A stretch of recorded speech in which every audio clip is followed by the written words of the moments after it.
Alright, good morning everyone. Welcome back. Dan the Glass Man here. Let me see if I can get this lens proper for you so that way you can see. I noticed last video when I made the last video, part of the glasses, the frame was sticking in, so hopefully that gives you a better, clearer shot right there. I know there's going to be a little bit of a reflection, I guess, so you'll probably see a little bit of that. Alright, so today we're going to do something just really quick and simple. I'm not going to keep you too long. I wanted to do a quick demonstration and just make some of these water drop earrings. So I have a couple requests for the drop of water earrings, so I figured might as well just make a few. And then I also have my jewelry bag here, so we'll be able to take out the tools that we'll need in order to put the French hooks on and actually piece together the earrings from start to finish entirely, the whole entire process. So let's get started here. Got to get the glasses on, and of course always make sure start your day drinking off some water, sacred water. Make sure you always want to give good love, intention, good vibration, good energy into your water. So it's always good to give a second, hold it, or just even just have that intention in your mind as you're drinking it. Chant to it, pray to it, sing to it, tell it that you love it, that without it you could not even exist on this planet. I can't do anything without you. Such a blessing. Hare Krishna. And why is that? Well, because of the vibration, the energy, and the frequency all goes into everything. It's all micro and macro cosmic. And Dr. Emoto, he has proven that, the intentions and the energy that we put into our foods, into our water, especially the water drop experiences or experiments that he was doing, and taking photos of the water molecule and showing that, you put good intentions or bad intentions into the water, and the water is a memory keeper and will hold that. So it's so much better to be certain that you don't put any negative energy or intentions into your water, especially before you drink it. So always just make sure you drink your water, and as you're drinking it, just be grateful for it. That's all. That's the main thing. Just showing that gratitude, being grateful for that water, for every drip, every drop, every gulp, every glass, every gallon. Alright, so we're going to get started here. These are going to be pretty quick and easy. We're just going to make some water drops here. So these are going to be just a simple clear drop of water. Nothing fancy here. We're just going to gather. We're going to use this. I have no idea what size this is. I would say this is probably guessing a 5mm.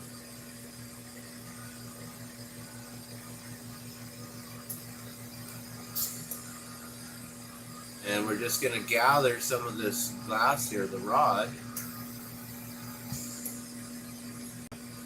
And then depending on how big we want, so a lot of times, I'd make the earrings pretty small. And then the whole trick is to match them up. Now, the best thing to do would probably be to just start with a little bit bigger of a rod, something closer to like a 7mm or 9mm. Let me see if I have anything that would be close to that. I don't know if I have a rod that is that thick. There's one on this here on the handle, so you can see the difference in thickness there. So if I started with one this size, then I would only have to just round it up just a little bit. but I don't think I have any rods that size, so we're just gonna make do with what we got here. So now we simply just get another another piece of glass here. We're gonna go with something small. We don't need anything too big, and we're going to punny it up. So basically, that just means that we're gonna get this this tip here nice and straight. We're gonna clean it up. So I'm gonna get rid of any sort of impurities that are on the tip of it. I'm just gonna pull off that glass and get rid of any kind of impurities that were on the tip of that. And now, let me just also straighten this up real quick. I'm just gonna round it on the pad here. And now we just hook it right to the tip, to the end, the bottom of the drop. And then we're just gonna pull this very carefully and very tiny, very precise with the most smallest stringer, and then we're gonna pull it and shape it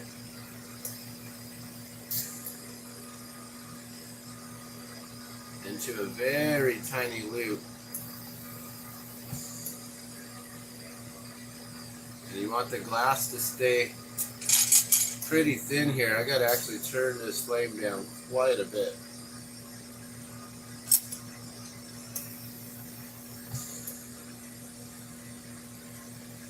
And then we just clean this up.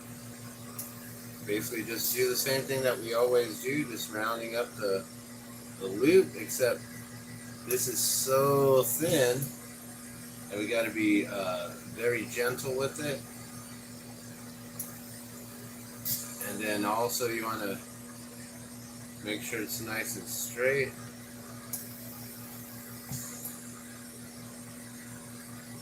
So that way when it hangs, it looks really good. That looks pretty good there. I'm just going to clean up this back side here a little bit.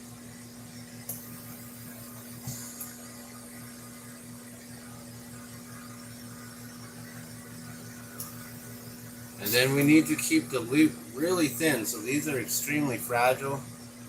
You know, as you can see next to my thumb, you can see how tiny that is right there.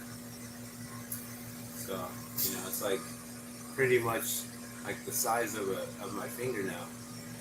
Pretty much. So then we just snap that off. You see how tiny that loop is?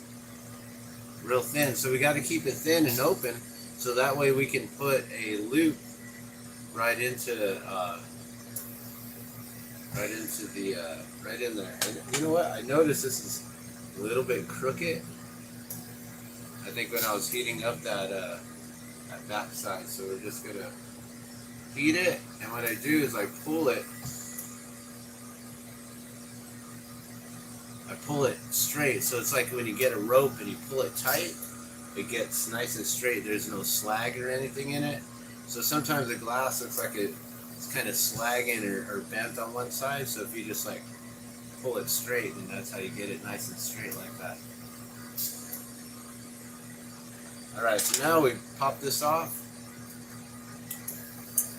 That simple. The punty is just basically molten enough to tack weld on there without creating a fuse. You don't want to fuse the pieces of glass together. You want this to just snap right off. And then we clean the punty mark. So always where those pieces of glass are stuck together, when you break that off, there's going to be a little bit of a jagged piece of glass there. So then you just round it up, and that's done. So now the trick is matching the size of that first drop there.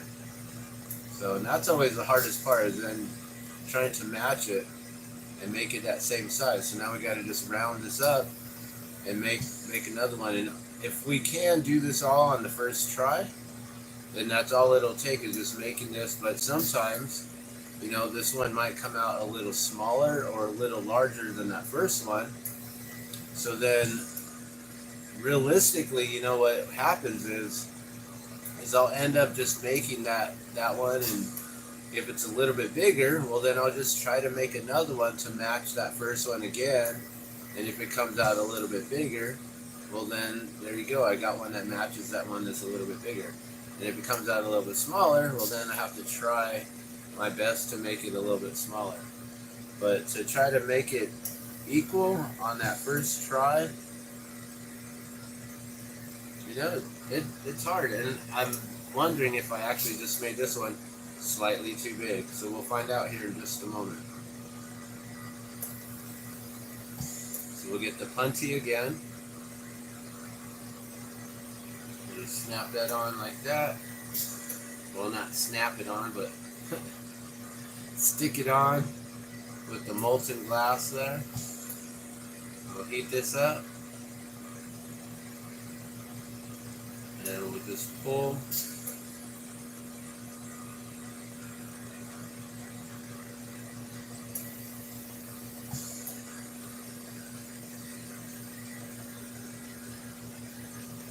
And you bend. Oops.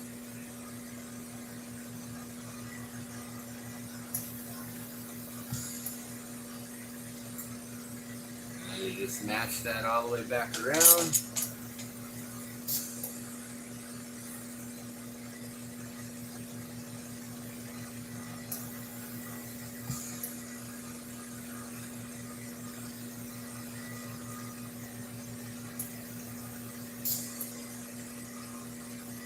And then we just go in and be real gentle.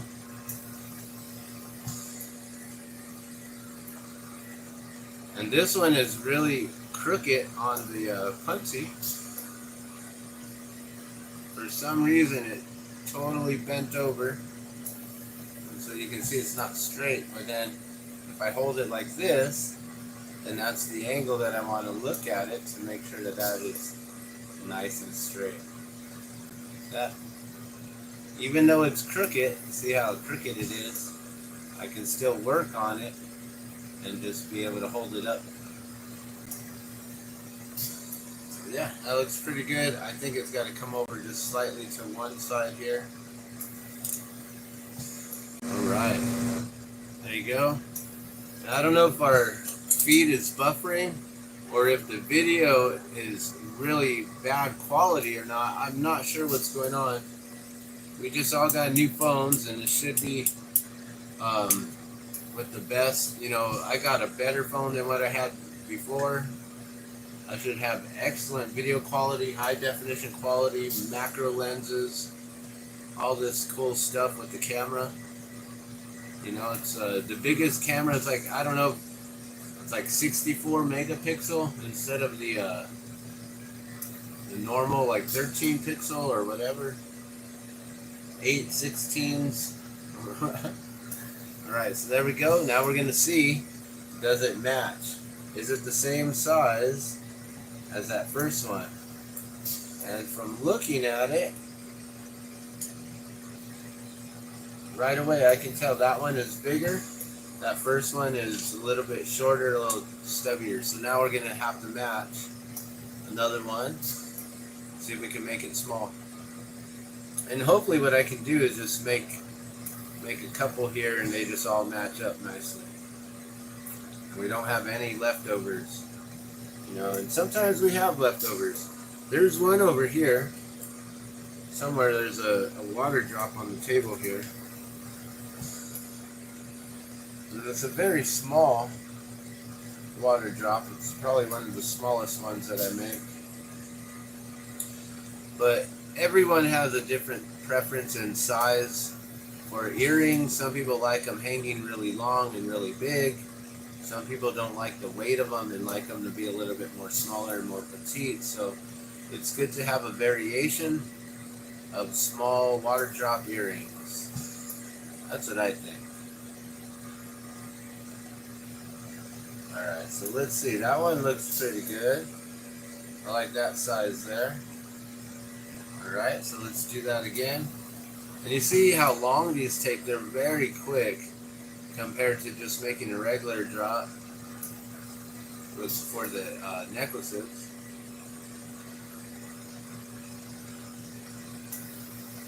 But then we still have to put the French hooks on there. And that takes a little bit of time. and also a little bit of experience knowing how to be a jeweler and put things together. And a lot of you don't know this, but before I was a glass blower,